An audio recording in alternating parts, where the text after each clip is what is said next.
The third beacon had just gone silent when the order came through. Captain Lin, proceed to Geneva. Do not deviate. Do not acknowledge. The bridge fell still. Captain, I am reading 3 simultaneous distress calls. Nyari, Dreven, Shokal, all originating from the same dead system. XO, Marcus Cole, silenced the room with a single raised hand. Priority channel from Fleet Command. Everyone quiet. Admiral Volkov's face filled the main viewer, her expression cut from ice. Captain Lin, you are ordered to proceed to Geneva. Do not deviate. Do not acknowledge. Acknowledge only this order. The 3 beacon icons continued to pulse on the navigation plot, their silent screams gnawing at the bridge. She knows what those beacons mean, and she's telling me to pretend I never heard them. Lin's hand moved toward the course correction panel, then stopped, hovering, as the Admiral's command echoed in the silence. Do not deviate. As if that were the worst sin a captain could commit. The Admiral's order was absolute. Geneva and nothing else. That's our duty. And our duty to those people. I can't pretend we didn't hear. Tell me you can. When I was on Cygnus IV, the Nyari children sang for us. They thought we were there to save them. Silence swallowed the bridge, except for the rhythmic ping of the distress beacons. I remember the treaty ceremony, all those speeches about peace while our cruisers were towed away to die. Sato, override autopilot. Set course for the dead system, maximum burn. No record. Aye, Captain. Breaking navlock now. Course laid in for System X -7. Her palm struck the execute panel. The Persistence's frame groaned as it tore free of the planned trajectory. On the external monitors, the old cruiser banked hard, orange engines blazing a defiant trail across the stars. We're actually doing this. We'll die, but we'll die clean. The Persistence raced toward the dead system, sensors screaming warnings of colossal energy discharges ahead. It dropped out of FTL into a graveyard of fire. Proximity alarms tore through the bridge. Multiple contacts. 3 distinct fleets. Nyari, Dreven, Shokal, all under heavy attack by an unidentified force. Put it on screen. Maximum magnification. The main viewer resolved into madness. Nyari refugee ships blossomed silent red, hulls cracking like eggs spilling atmosphere. Drev and agro vessels were gutted by green bolts, their cargo of seeds drifting like ash into the void. Shokal prayer ships burned purple, spires snapping as their crew's last hymns cut into static. They're not even fighting back. They're just dying. Captain, we need to go dark, now. Those ships will turn on us next. Silent running.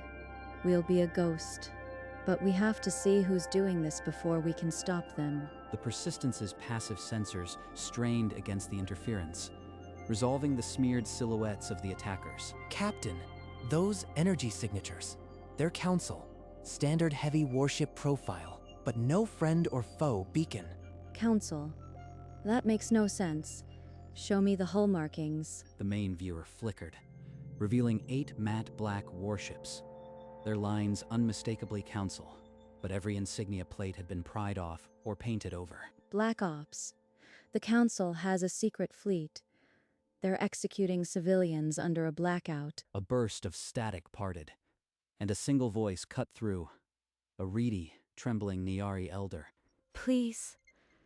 They are erasing our vote. The resolution. They are killing everyone who... Compliance Enforcement Division, buried in the Council Charter, authorized to resolve electoral disputes by any means necessary. Log everything. Every sensor reading, every transmission. If we survive, the galaxy will know what the Council did. The Persistence drifted deeper into the debris field, a fragile witness to a crime so vast it could swallow civilizations. Captain, I've recovered a Dreven data fragment. Voting records and the resolution they defied. Main screen. Show me what the Council is killing to hide. Resolution 44 granted absolute emergency powers to the Council, authorized to resolve electoral disputes by any means.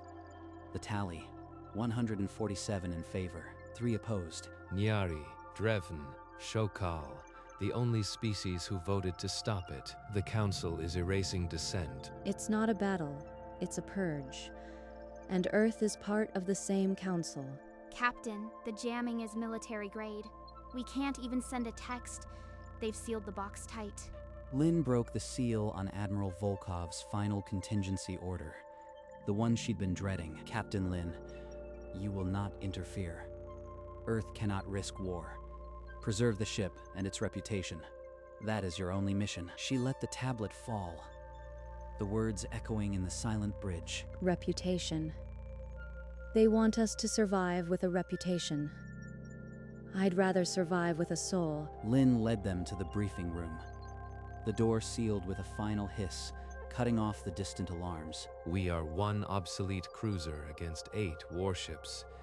Any direct action is suicide. We'd take Earth down with us. I can rig a radiation pulse, blind their sensors for 10 minutes, but it'll fry half our own systems.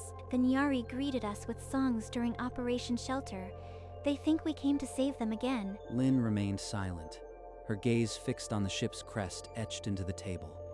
A phoenix, wings clipped. Captain, whatever you decide, this crew follows.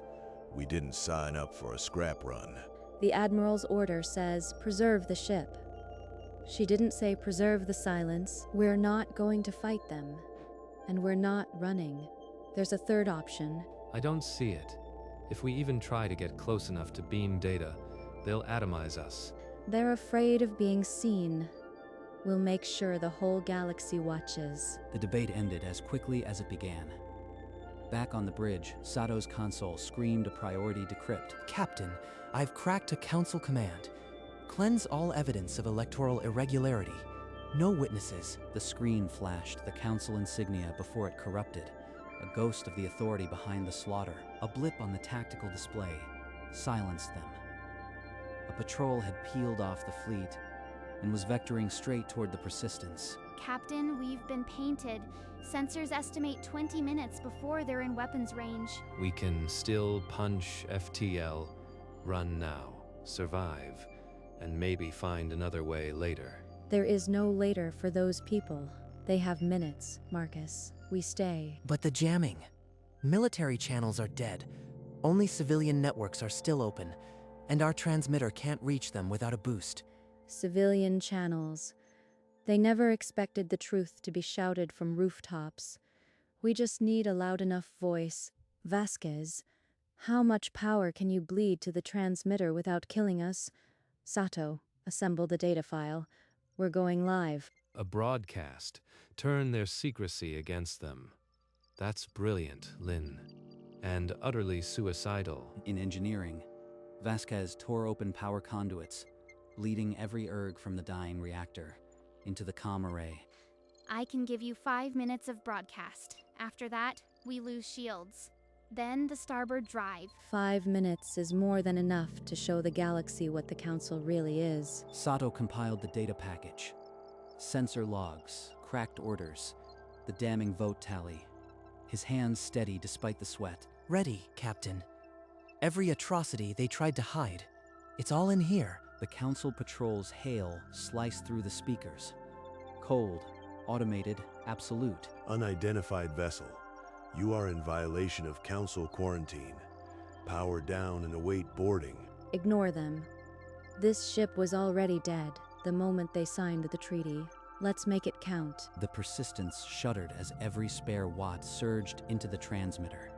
A silent scream of defiance building in the dark. Sato, light it up. Every channel, every band. Now. Signal locked on all civilian nodes. We're live. From the Persistence, a data beam erupted, hijacking every civilian channel in a dozen systems. On the Council flagship, the main viewer flickered to their own attack.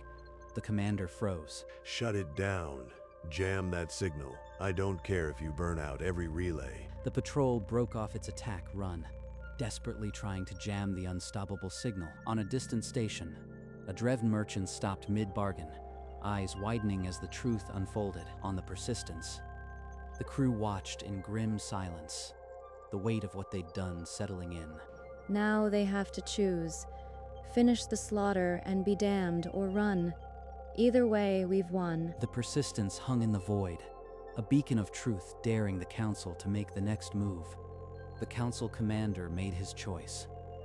2 dreadnoughts broke from the pack, their bows turning toward the Persistence. Destroy that ship. I want nothing left but debris and silence. A searing blue-white lance carved across the Persistence's bow, staggering the old cruiser. Shield indicators screamed red. Reactors spiking, radiation levels critical. Shut down non-essential systems or we'll lose containment. Civilian rebroadcasts are doubling every 10 seconds. Independent stations are picking it up. They can't hide this now. We just need 3 more minutes. 3 minutes of hell for a lifetime of truth. A second salvo struck the port flank, shearing off a sensor array and sending a shudder through the hull. I am cutting everything. Heat, gravity, secondary shields. The transmitter has 2,000 seconds of life left at max power. Hold position. No evasion. Every drop of power stays with the broadcast. They'll have to kill us to stop it. The Persistence hung in the storm of fire, a dying ship screaming truth into the void, daring the Council to erase them. On the Council flagship, the tactical display fractured into a mosaic of civilian rebroadcasts, spreading faster than any jammer could silence. It's too late. The feed is everywhere.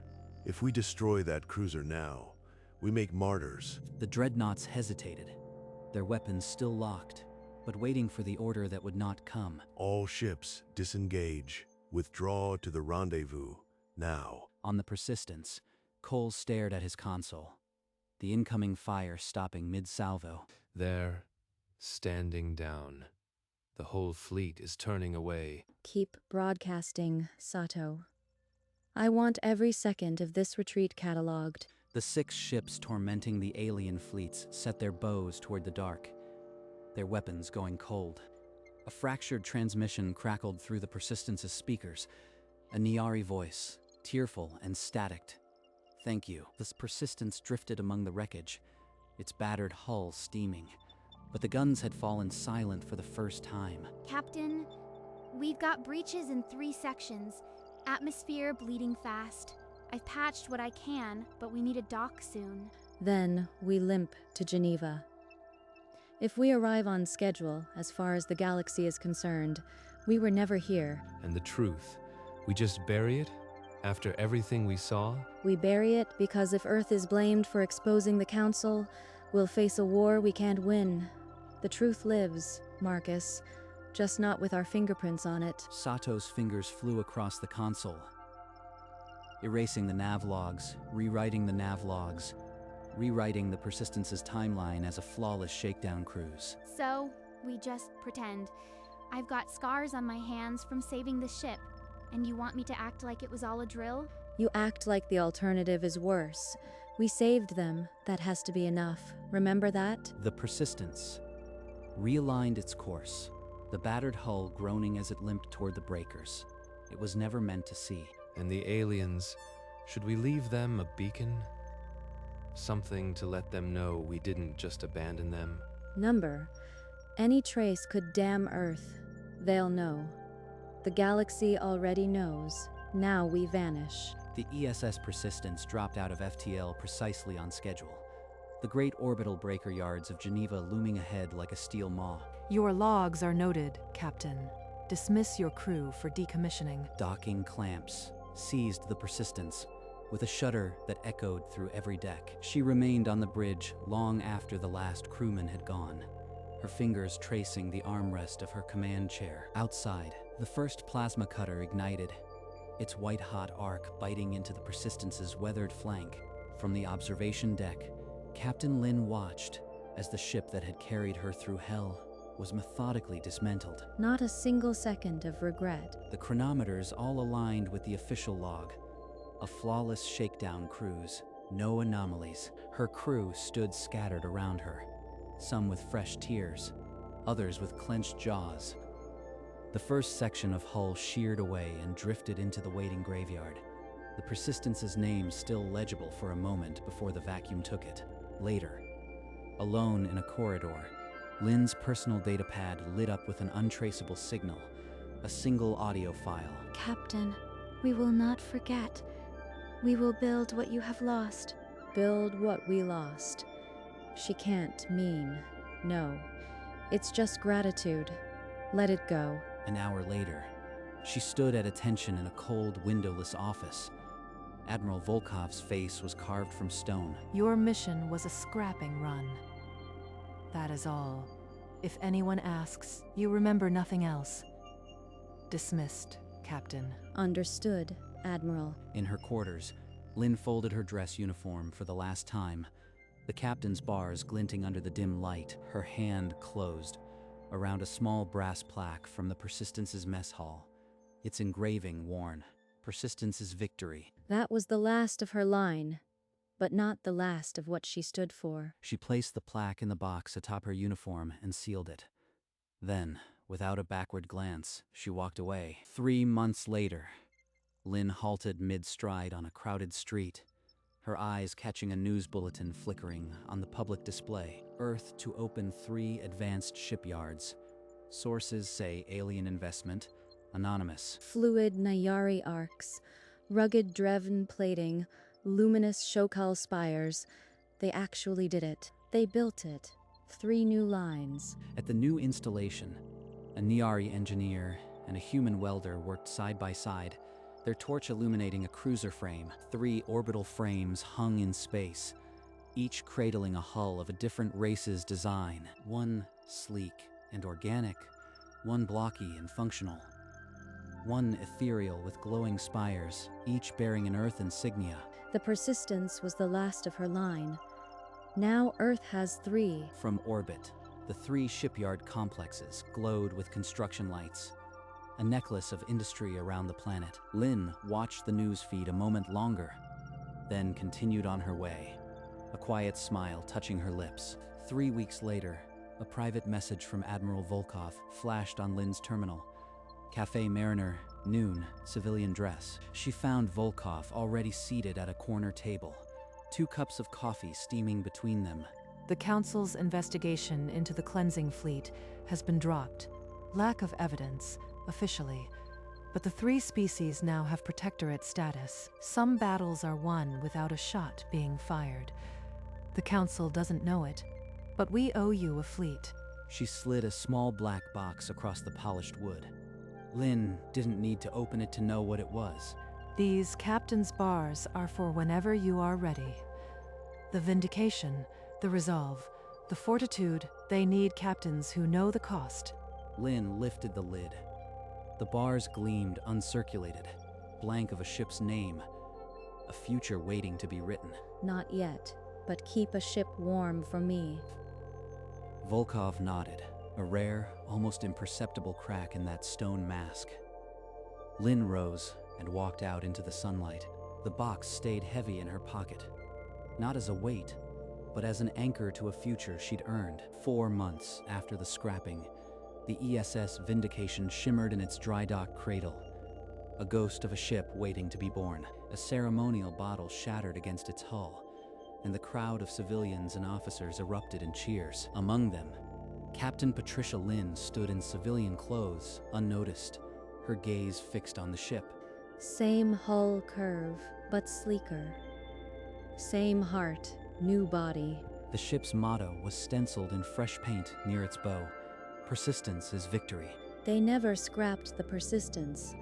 They just spread her out across 3 new lines. The first crew marched aboard, young faces full of a conviction Lynn had worn a lifetime ago. They'll learn the weight of that motto soon enough. She turned and walked away, the crowd still cheering, but her smile was private, earned. The Persistence had been the last of her kind. Now the galaxy would see what 3 could do. Light years away, on a planet now called Haven, a Nyari elder knelt beside a tiny, fragile sapling. One day we will sing again, because of them. In a vast Dreven field, a farmer ran a 4-fingered hand over an earth-built tractor, its engine humming with new life. They gave us tools, not just pity. We will repay in steel and grain. On a Shokal ark, a pilgrim knelt before a tapestry woven from void-scarred thread, depicting a tiny ship between three burning fleets. The Persistence. They will be remembered. Back on Earth.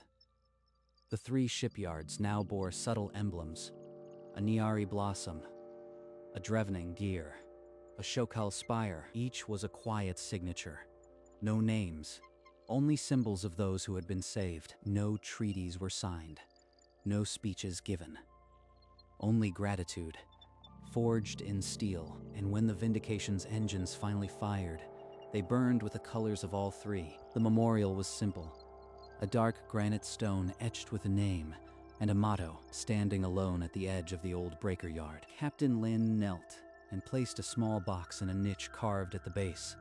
Her old captain's bars, now a permanent offering. A young cadet, his uniform crisp and new, paused beside her and asked, was it really just a scrap run?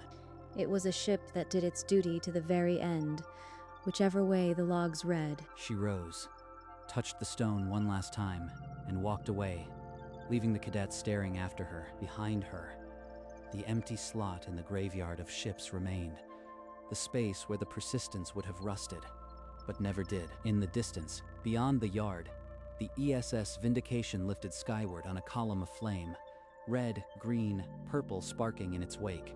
Not a scrap run, a shakedown. She didn't look back again. There was no need. The sky itself was already writing the next chapter. The Persistence had been decommissioned. Its legacy had just been launched. Through the night, the Niari yard hummed, human and blue hands shaping a hull. A fusion engine lowered into the Dreven chassis, its bark-like plating gleaming. From orbit, the 3 yards glowed like jewels, their lights never dark.